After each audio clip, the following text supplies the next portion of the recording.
E chegamos a mais uma parte do programa, ou melhor, a derradeira parte do programa Sinap no Ar. O derradeiro bloco do nosso programa, que hoje foi bem movimentado, com entrevista com os colunistas com informações. O nosso WhatsApp 41996586981. E ainda continuamos com informações ainda, né, doutor? É verdade, é isso mesmo. Quero deixar claro aí que nós teremos a reprodução na semana que vem da entrevista concedida pelo presidente da OAB, Cássio Lisandro Teles. Eu já exibi, mas gosto de exibir novamente aí, vamos ver aí o ofício recebido diretamente da OAB, agradecendo, cumprimentando pela entrevista. Também eu que agradeço a disponibilidade do presidente Cássio Lisandro Teles de nos conceder a entrevista. Mas é notícia, temos um tempinho ainda, vamos lá. E essa notícia é importante. O CNJ dá prazo para a juíza da 13ª Vara Federal aqui de Curitiba, a Gabriela Hart, explicar o oferecimento ao governo federal de mais de 500 milhões com o intuito de combate à pandemia, O Corregedor-Geral da Justiça não gostou muito dessa história. Humberto Martins deu um prazo de 15 dias para que a juíza Gabriela Hart, juíza federal, esclareça essa oferta, Ele botou entre aspas, essa oferta de mais de 500 milhões ao governo para reforçar o caixa no combate à pandemia no coronavírus, O corregedor quer saber qual a origem desses recursos oferecidos, se tais recursos estão depositados em conta vinculada ao juízo, se tais valores foram transferidos para os beneficiários, entre outras questões.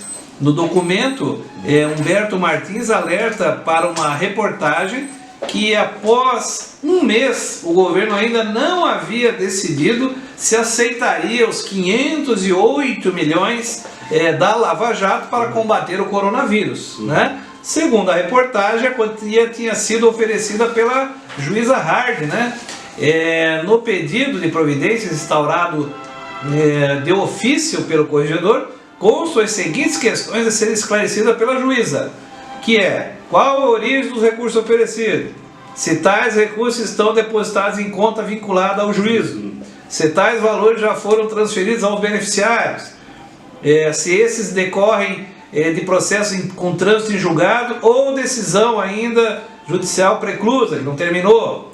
Quais os critérios utilizados para a definição da destinação dos recursos e para a seleção dos processos em que tais recursos foram depositados, e finalmente se o tribunal ou a corregedoria já regulamentaram a matéria. Está aí uma situação que a doutora juíza vai ter que enfrentar, O dinheiro está lá, era simplesmente, a destinação era devolver ao governo, porque foi dinheiro desviado do próprio governo, que se devolva ao governo, ou até mesmo a Petrobras, que não se sabe ainda se são recursos lá desviados da Petrobras. Está aí o problema, Está lá o problema, Santos, não é isso? É verdade. Vamos aguardar para ver o que acontece. Mais uma notícia aí, notícia não para: o governo institui o Conselho Nacional de Defesa do Consumidor. Foi publicado no Diário da União no dia 8 de julho, agora o decreto 10.417, que institui o Conselho Nacional de Defesa do Consumidor.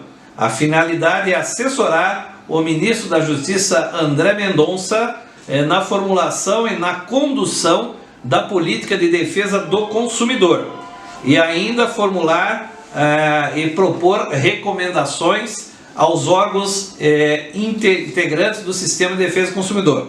O órgão foi originalmente criado em 1985, veja só, durante a presidência do José Sarney, e foi extinto em 1990, durou 5 anos. A norma estabelece que os membros do Conselho e respectivos suplentes serão indicados pelo ministro da Justiça após chamamento público, conforme normas a ser definidas em ato, e terão mandado de 2 anos, permitida a recondução. De acordo com o artigo 6º da norma, serão convidados a compor o Conselho, ainda sem direito a voto, mais um membro, atenção, quem que vai ser escolhido? Um membro do Ministério Público Estadual, indicado pelo Conselho Nacional dos Procuradores, um membro do Ministério Público Federal, indicado pelo Procurador-Geral da República, um membro da Defensoria Pública indicado pelo Colégio Nacional dos Defensores Públicos Gerais. Segundo o decreto, o Conselho se reunirá em caráter ordinário, no mínimo 4 vezes ao ano, em Brasília, e em caráter extraordinário a pedido do seu presidente ou solicitação de no mínimo 1/4 dos seus membros. Boa sorte. Eu aqui me lembro, quero mandar um abraço para Cláudia Silvano, né, Ney? Temos que ver aí da entrevista com a Cláudia Silvano, né? Mas eu recomendo, e ela sempre nos pedia para recomendar, um site que é o www.consumidor.gov.br.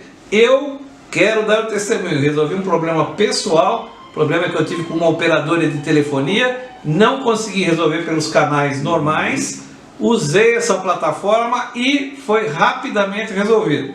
Então vai aparecer aqui www.consumidor.gov.br, por ali você faz a sua reclamação e parece que a plataforma tem uma resolução rápida do seu problema, que é muito interessante. Como é que está nosso tempo? Tem mais tempo? Tem mais tempo aí, então vamos lá, uma outra, que foi sancionado também uma lei, também muito importante. Veja, assista sempre o programa Sinap no Ar, sempre tem novidades aqui, né? Sancionada a lei com medidas de enfrentamento à violência doméstica e familiar durante a pandemia, e cresceu muito. Muito. Esse negócio de ficar confinado em casa, marido, esposa, esposa, marido, né? Foi publicado então também no dia 8 a Lei 10.022 de 2020, que dispõe sobre medidas de enfrentamento à violência doméstica e familiar contra a mulher e de enfrentamento à violência contra crianças, adolescentes, idosos e deficientes durante a pandemia. A norma determina que, enquanto perdurar o estado de emergência de saúde decorrente do coronavírus, os prazos processuais e apreciação de matérias, o entendimento das partes e a concessão de medidas provisórias protetivas que tenham relação com atos de violência doméstica e familiar cometidos contra mulheres, crianças e adolescentes, pessoas idosas e pessoas com deficiência serão mantidos sem suspensão. Então não cabe suspensão para esses atos, isso que é importante. Não é porque o fórum não está aberto, não é porque, sabe, a delegacia está atendendo em regime de plantão, mas tudo isso tem preferência, né? Aqui em Curitiba nós temos a Casa da Mulher Brasileira, um importante projeto. Lá dentro eu conheço bem, funciona a Delegacia da Mulher, funciona os duas varas do Juizado Especial da Violência da Mulher, funciona assistente social e é uma casa-abrigo, inclusive.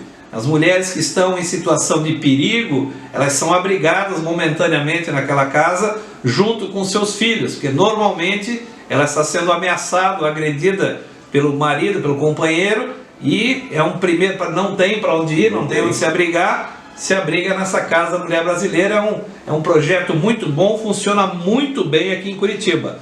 Lá também tem a Guarda Municipal, Guarda especializada, Guarda que protege essa situação de familiar.